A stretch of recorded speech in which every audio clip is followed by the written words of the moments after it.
E hoje a gente vai falar sobre neurologia do trigêmeo. Essa apresentação que teve como orientação a professora doutora Karen Chaves, a quem eu já quero deixar um agradecimento. Então, vamos começar.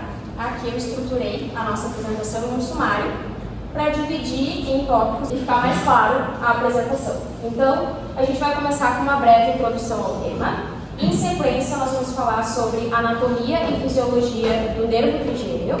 Depois, nós vamos falar de definição e características da neurologia do trigêmeo. E, em seguida, a fisiopatologia, que é o mecanismo de ação da dor. Depois disso, nós vamos ter evidências, um tópico de tratamento, também a importância do diagnóstico diferencial e uma conclusão. Então, agora nessa parte introdutória, eu quis trazer o que me motivou a fazer essa apresentação sobre esse tema específico. Todas essas manchetes que vocês estão vendo aqui são sobre o mesmo caso, o caso de uma brasileira que compartilha a história dela com neurologia do trigêmeo nas redes sociais. E há um tempo atrás, esse assunto viralizou bastante porque ela começou a fazer uma vaquinha com o objetivo de realizar uma eutanásia no exterior. Caso alguém não saiba o que é eutanásia, é basicamente uma morte sem sofrimento em um ambiente hospitalar. E aqui no Brasil, isso é considerado crime, inclusive homicídio pelo Código Penal. E ela começou a realizar essa vaquinha porque ela só conseguiria realizar esse procedimento fora do Brasil, mais especificamente na Suíça. E isso é muito triste e me comoveu muito como futura profissional da saúde, mexeu muito comigo e eu quis entender de que forma esse diagnóstico pode afetar tanto a vida de uma pessoa a ponto dela só ter essa opção ou achar que só essa é a opção. Então, por isso, eu decidi pesquisar sobre a neurologia e trazer essa apresentação. Então, o objetivo de hoje é compreender a neurologia do trigêmeo, as características dela e por que ela é essa dor tão intensa, por que ela afeta tanto a vida das pessoas. E aí, para começar na parte de anatomia, eu dividi em 3 tópicos principais e a gente vai começar com o que é o nervo trigêmeo. Lá no primeiro semestre, na anatomia, a gente aprende que cada um de nós tem 12 pares cranianos e o trigêmeo é o 5º par, representado aqui anatomicamente bem no centro, porque ele é o 5º em azul. E basicamente, o nervo trigêmeo, ele, além de ser um nervo muito importante, ele é o maior nervo que nós temos dentre os 12 pares cranianos. Ele tem a sua origem a partir do tronco encefálico e a partir do gânglio trigeminal ele vai se dividir. E aí você já imagina que pelo nome trigêmeo ele vai se dividir em 3 partes. Então a gente entra no nosso segundo tópico de anatomia, que é os componentes do trigêmeo. Nessa representação esquemática aqui, eu trouxe de uma maneira bem simples para vocês tentarem visualizar onde seria cada um deles, conhecidos por V1, V2 e V3. O V1 é o primeiro ramo do trigêmeo, que seria o ramo oftálmico, é um ramo sensitivo, que fornece sensação para toda essa parte superior, né?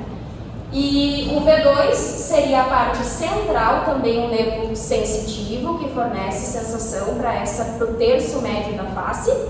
E o V3 é o mais complexo, digamos assim, porque ele não é só sensitivo, ele é sensitivo e motor. Então ele vai ter essa dupla função de sensação no terço inferior da face, mas também uma função muito importante motora de controlar os músculos mastigatórios e acessórios. E aí a gente entra no último tópico dessa parte de anatomia, que é função e importância. Por ser um nervo misto, que basicamente está presente em toda a nossa face e tem função de inervar os nossos músculos mastigatórios, a gente precisa do trigêmeo para falar, para comer, para sentir. Então ele tem tudo isso, é basicamente responsabilidade do trigêmeo. Então ele é extremamente essencial na nossa vida. E aí agora que eu fiz essa introdução sobre o nervo trigêmeo, a gente vai caracterizar a neuralgia do trigêmeo.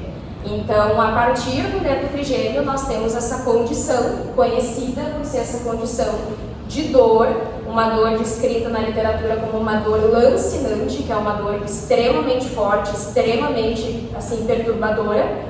E eu quis trazer também essa parte aqui, gente, que eu coloquei no título, enfim, a pior dor do mundo, né, em aspas, mas A neuralgia do trigêmeo é considerada a pior dor do mundo porque isso é um consenso no ambiente médico, entre os pacientes, porque a gente sabe que dor é algo relativo, de certa forma, que a gente não tem como colocar numa escalinha, só que nenhum outro paciente relata tanto desconforto e tanta dor e assim tem a sua vida tão afetada quanto os pacientes com essa condição. Então é por isso que em um consenso ela é considerada a pior dor do mundo. Por isso, por parecer uma descarga, um choque ou dentre essas expressões. Clinicamente, o paciente com neuralgia do trigêmeo, ele vai aparecer então tendo essa dor muito intensa na sua face, que pode ocorrer em um ou mais, eu trouxe novamente a imagem esquemática, em um ou mais ramos. Então pode ser que seja em um só, pode ser que seja em mais de um. E aí a gente tem também, estatisticamente, que é mais comum em V2 e V3, esses dois aqui.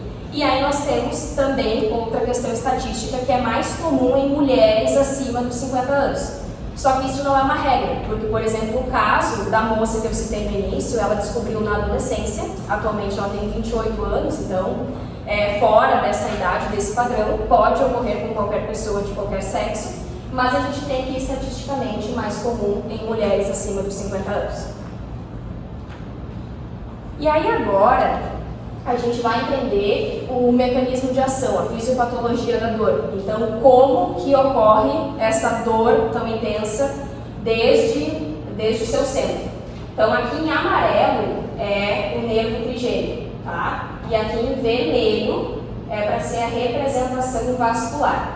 A gente tem algumas causas, possíveis causas para a neuralgia do trigêmeo, mas a maioria delas se concentra em um contexto de compressão vascular.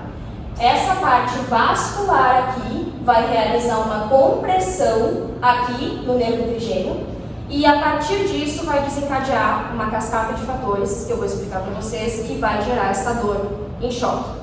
Basicamente, a gente pode ter, então, essa compressão vascular sendo oriunda de uma anomalia vascular, pode ser uma má formação congênita, tem pessoas que nascem com essa vascularização muito mais próxima do nervo, que já é algo que a pessoa nasceu assim, e aí isso daqui vai gerar essa compressão por ela ter nascido assim.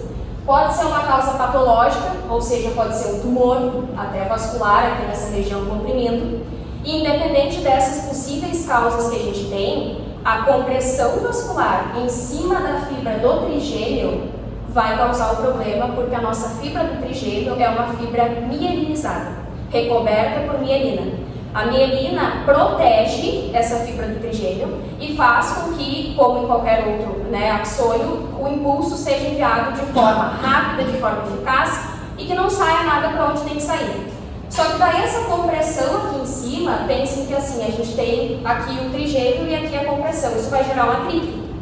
Geralmente a gente tem aqui uma artéria que pulsa sangue e que vai gerar esse atrito maior, a compressão, e vai desmielinizar essa fibra do trigêmeo. A partir do momento que nós temos essa ruptura, essa quebra da mielina, esse rompimento por esse atrito da compressão vascular, a gente vai ter uma fibra, um axônio que está com uma parte descoberta que não era para estar. E a gente vai começar a ter a saída de potenciais de estímulos neuronais que vão gerar basicamente uma sensação de choque. Qualquer coisa pode gerar esse estímulo. Então, vocês entenderam que o trigêmeo ele é um nervo misto. Basicamente, ele fornece sensações, a parte sensitiva e a parte motora.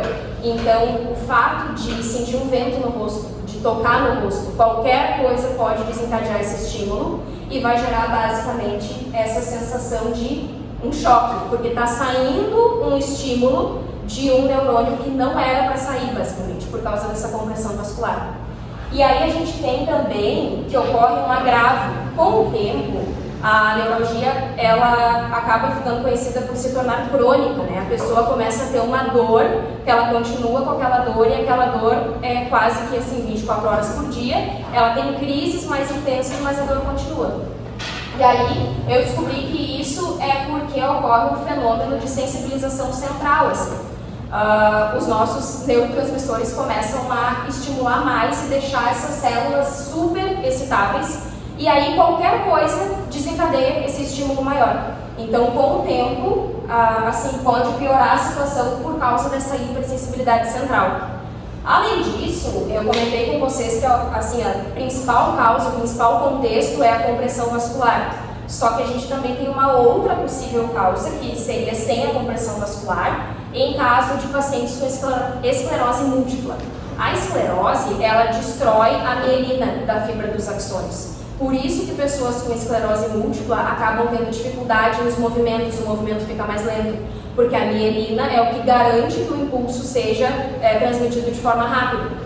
Ou seja, um paciente com esclerose múltipla pode desenvolver a neuralgia do trigêmeo porque simplesmente ela destruiu a mielina, sem precisar ter a compressão vascular. Então é uma outra possível causa que a gente tem. Aí agora, nessa parte de evidências, eu trouxe 2 artigos que seria para tentar assim, evidenciar mesmo a relação entre a dor e o depoimento dos pacientes ao se referir a essa dor, por que essa dor tão intensa e como eles se referem a ela.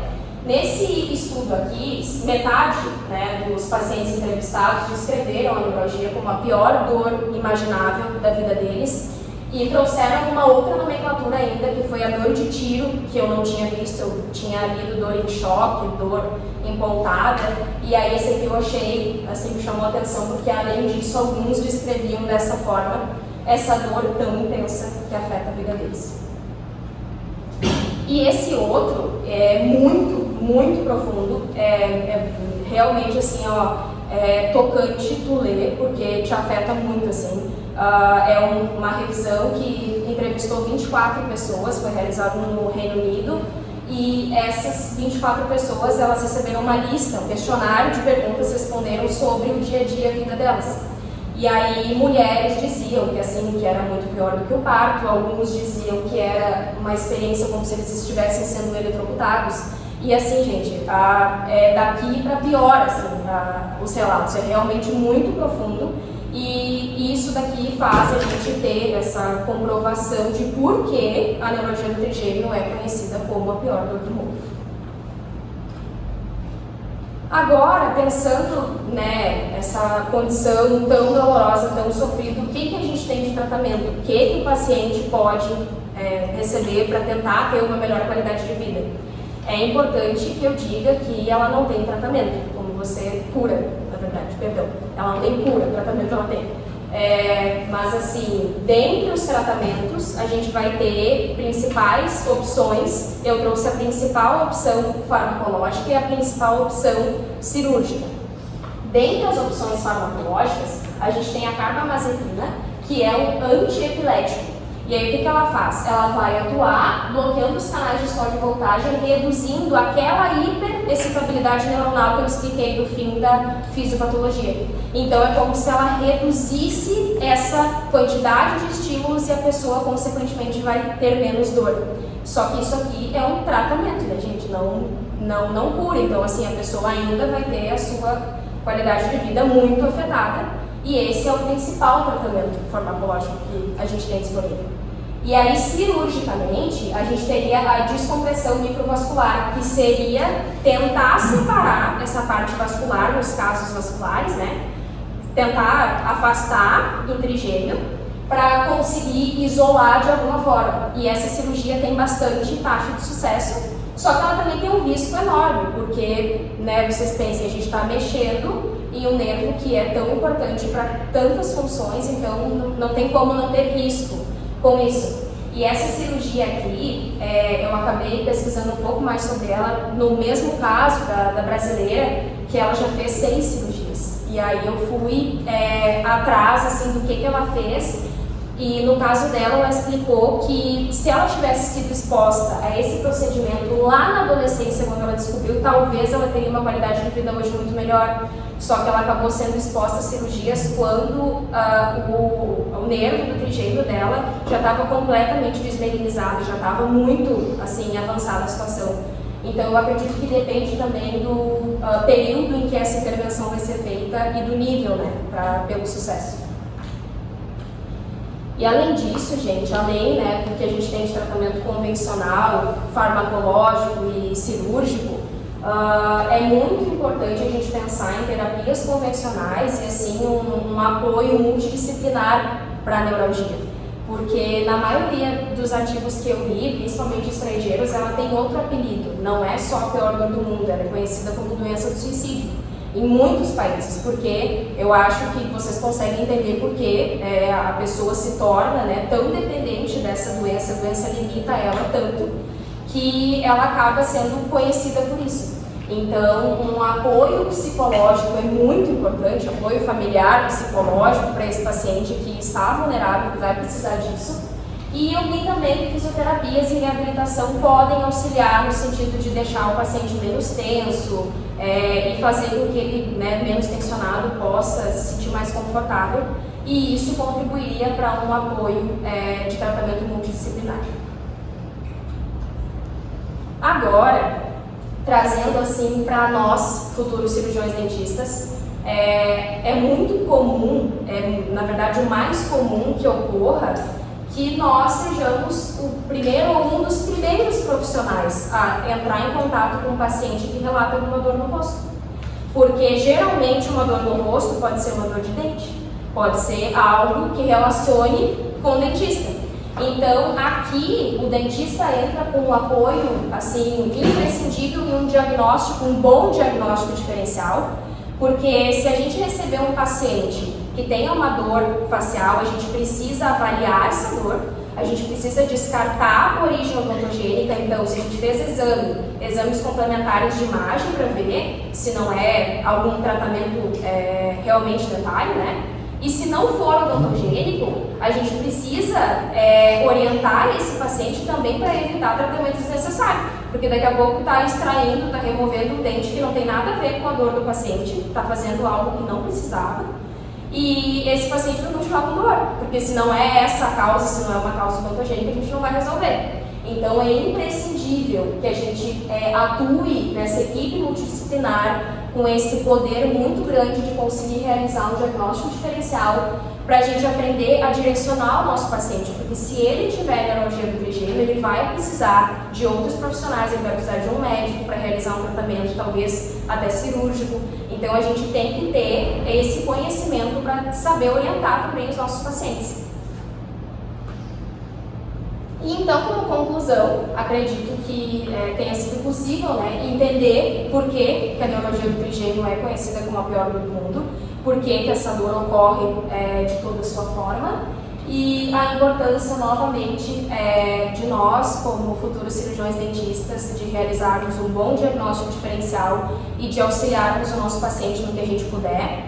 E aqui quis trazer esse tópico, a necessidade de que novas pesquisas sejam realizadas, porque eu acho que ainda tem muito para evoluir. Eu li sobre, estava pesquisando até se não tinha como fazer transplante de mielina, estava pesquisando umas coisas assim, mas não tem, tá, gente? Aí eu vi que tem cientistas pesquisando se teria como estimular as células naturais a produzirem mais mielina, mas isso assim é uma ideia, sabe? Não tem nada, não tem evidência, não tem.